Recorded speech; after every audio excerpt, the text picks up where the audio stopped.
আসসালামু আলাইকুম। আজকে আমরা দেখব উচ্চতর পারমাণবিক গঠন, রাসায়নিক বন্ধন অনার্স ৩য় বর্ষের একটা প্রশ্ন। সেটা হচ্ছে যে দেখাও যে ইলেকট্রনের কণাধর্ম ও তরঙ্গধর্ম উভয়ই আছে, অথবা ডি ব্রগলির সমীকরণ প্রতিপাদন করা mvr ইকুয়ালস টু nh/2π। আর প্রশ্নটা কিন্তু খুবই ইম্পর্টেন্ট পরীক্ষার জন্য। এই যে সামনে যে পরীক্ষাটা হবে আর অনার্স থার্ড ইয়ারের, এর জন্য কিন্তু অনেক বেশি ইম্পর্টেন্ট। তো আজকে আমরা এটা সমাধান করব। তো আগেই বলে রাখছি, যদি আমার ভিডিওটা ভালো লাগে আমার চ্যানেলটা সাবস্ক্রাইব করে আমার সাথে থাকবেন। তো চলে যাচ্ছে আমরা আমাদের লেসনে। তো এটার জন্য আমাদেরকে যে ফার্স্টে পড়তে হবে যে বোর পরমাণু। বোর পরমাণু মডেলটা আগে আমরা একটু ডেসক্রিপশনটা দেখি। বোর পরমাণু মডেল অনুসারে ইলেকট্রনকে শুধু কণা অনুসারে বিবেচনা করা হয়েছে, ঠিক আছে।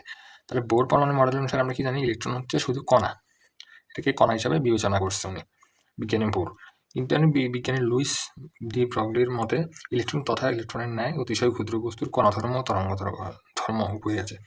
একই ইলেকট্রনের বা ক্ষুদ্র বস্তুর তরঙ্গ কণাদিতত্ত্ব নামে পরিচিত। অর্থাৎ বিজ্ঞানী ডি ব্রগলি উনি যে কথাটা বলছে, মানে অর্থাৎ বোর পরমাণু, বিজ্ঞানী বোরের সাথে একটা দ্বিমত পোষণ করছে। সেটা হচ্ছে বিজ্ঞানী কি বোর বলছে যে কি, এটাকে শুধু উনি কণা হিসাবে বলছে, ইলেকট্রনকে শুধু কণা। কিন্তু ডি ব্রগলি বলছে যে না, এটার কণাধর্ম আছে, এটার তরঙ্গ ধর্মও আছে। তাই এটাকে কি বলে, কণাদি তত্ত্ব নামে এটা কিন্তু পরিচিত। ওনার এই যে তত্ত্বটা, এটা হচ্ছে কণাদি তত্ত্ব নামে পরিচিত। তো আসুন আমরা এটা কিভাবে প্রমাণ করবো। mvr ইকুয়ালস টু nh/2π কণাদি তত্ত্বের যে এটা তত্ত্বটা প্রমাণ কিভাবে করবো, ডি ব্রগলির সমীকরণ প্রতিপাদন যেটাই বলুক না কেন, সেটা আমরা কিভাবে করবো। পরবর্তীতে আমাদেরকে লিখতে হবে কণা তত্ত্বের প্ল্যাঙ্কের সমীকরণ অনুসারে একটি ফোটনের শক্তি ইকুয়ালস টু h/নিউ। এটা আমাদেরকে লিখতে হবে। তারপর লিখতে হবে যে আইনস্টাইনের বস্তুকণার ভর ও শক্তি সূত্র অনুসারে ইকুয়াল টু mc²। এই দুইটা সূত্র আমাদের কিন্তু খুব বেশি পরিচিত কিন্তু।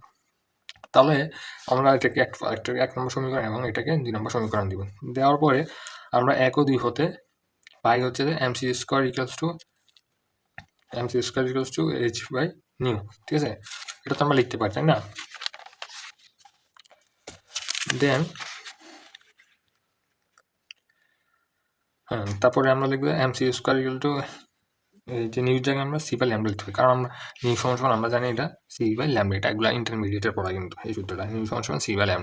সেখান থেকে আমরা এই যে নিউর জায়গায় c/λ লিখলাম। c হচ্ছে আলোর বেগ, λ হচ্ছে তরঙ্গ দৈর্ঘ্য, এই যে হচ্ছে প্লাঙ্কের ধ্রুবক, ঠিক আছে। তাহলে এখানে আমরা যদি কাটাকাটি করি তাহলে mc equals to h/λ, right. এটা তো আমরা লিখতে পারি, তাই না।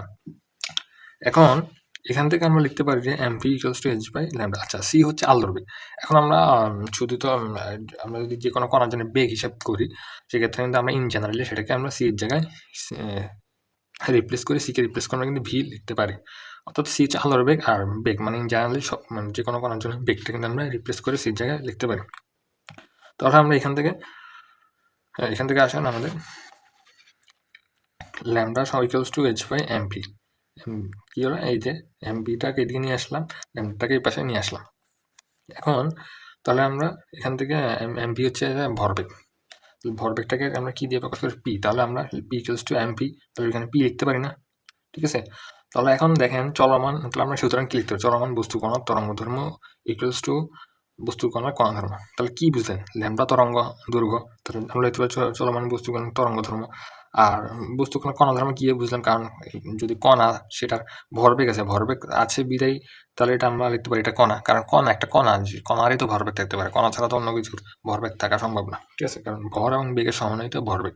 সেক্ষেত্রে যদি একটা কণার ভর থাকে, তাহলে বেগ থাকে, তাহলে তো সেটার ভরবেগ। তো সেটা কণা বিধায় এর ভরবেগ আছে বিধায় এটা কণাধর্ম প্রদর্শন করে। তাহলে আমরা বুঝতে পারলাম, এখান থেকেই বুঝলাম যে এটা তরঙ্গধর্ম আছে এবং কণাধর্ম আছে। এখন ডি ব্রগলি কিন্তু আরেকটা জিনিস বলছে, সেটা হচ্ছে যে ডি ব্রগলির মতবাদ অনুসারে ইলেকট্রন তরঙ্গ রূপে বৃত্তাকার পথে নিউক্লিয়াসের চারদিকে ঘুরে। অর্থাৎ যে ইলেকট্রন যে বৃত্তাকার পথে এরকম নিচে ঘুরে, আর তরঙ্গ রূপে ঘুরে, ঠিক আছে। তাহলে আমরা এখানে লিখতে পারি যে বৃত্তের পরিধি, অর্থাৎ যে নিউক্লিয়াস, এখানে বৃত্তের যে পরিধি, নিউক্লিয়াস থেকে এই যে বৃত্তটা আমরা যে মানে ইলেকট্রন যে বৃত্তাকার পথে ঘুরে আর কি তরঙ্গ রূপে, তাহলে এটার যে পরিধি সমান হচ্ছে যে ওই ইলেকট্রন বা কণা তরঙ্গ দৈর্ঘ্য সরল গণিত, অর্থাৎ 2πr ইকুয়ালস টু আমরা লিখতে পারি এন ল্যামডা। তাহলে আমরা এটা কি লিখতে পারি, বৃত্তের পরিধি ইকুয়ালস টু ওই ইলেকট্রন বা কণা তরঙ্গ দৈর্ঘ্য সরল গুণিতক। অর্থাৎ যে তরঙ্গ দৈর্ঘ্যটা মানে কি, একটা পূর্ণ কম্পন সম্পন্ন করতে কণাটা যত দূরত্ব সেই সময় যতটুকু দূরত্ব অতিক্রম করে, তাহলে সেটাকে আমরা কি তরঙ্গ দৈর্ঘ্য বলি। তরঙ্গ দৈর্ঘ্যকে আমরা কি ল্যামডা দ্বারা প্রকাশ করি। তাহলে এখান থেকে এতটুকু হচ্ছে কি, হ্যাঁ শীর্ষ পাত যদি আমি বিবেচনা করি এখান থেকে একটা ল্যামডা, হ্যাঁ একটা ল্যামডা এখান থেকে। তাহলে আমরা এই যে এখান থেকে 2টা ল্যামডা, 3টা ল্যামডা, 4টা ল্যামডা, ঠিক আছে। তো এন এর মান কি হয় 1 2 3 এভাবে করে আর কি, ঠিক আছে। এখানে আমরা এন এর মান 4 আর কি, এটার ক্ষেত্রে আর কি, সবগুলো ক্ষেত্রে না। আর এন এর মান অনুসারে এই যে উঁচু নিচু মানে তরঙ্গ দৈর্ঘ্যটা কম বেশি সেটা হবে যে এন এর মানের উপরে আর কি, কক্ষপথ উপর এটা নির্ভর করে আর কি। তরঙ্গ দৈর্ঘ্য কয়টা হবে সেটা এন এর মানের উপর নির্ভর করবে। তো সেখান থেকে আমরা লিখছি 2 pi equals to N lambda, সেখান থেকে আমরা 2 pi R equals to N H by MP.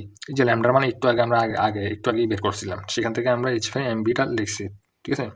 এখন যে এমভি আর 2 পাইটা দিয়ে নিয়ে আসলাম, এমবিটা দিয়ে নিয়ে আসলাম আর 2 পাইটা দিয়ে আসলাম, তাহলে আমাদের ওই যে ডি ব্লকের সমীকরণ যেটা MV R equals to N H by 2 pi, সেটা কিন্তু আমাদের প্রমাণ হয়ে গেছে। So that's for all today. দেখা হচ্ছে আমাদের পরবর্তী ভিডিওতে। ততক্ষণ পর্যন্ত আমাদের সাথেই থাকুন। যদি কোনো প্রশ্ন থাকে সেটা অবশ্যই কমেন্ট বক্সে লিখবেন, আমি পরবর্তী ভিডিওর মাধ্যমে সেটা রিপ্লাই দেওয়ার চেষ্টা করবো ইনশাল্লাহ। অবশ্যই আমি কথা দিচ্ছি সেটা করবো আমি। তো ততক্ষণ পর্যন্ত ভালো থাকেন, সবার সুস্থতা কামনা করি। আসসালামু আলাইকুম রহমতুল্লাহি ওয়া বারাকাতুহু।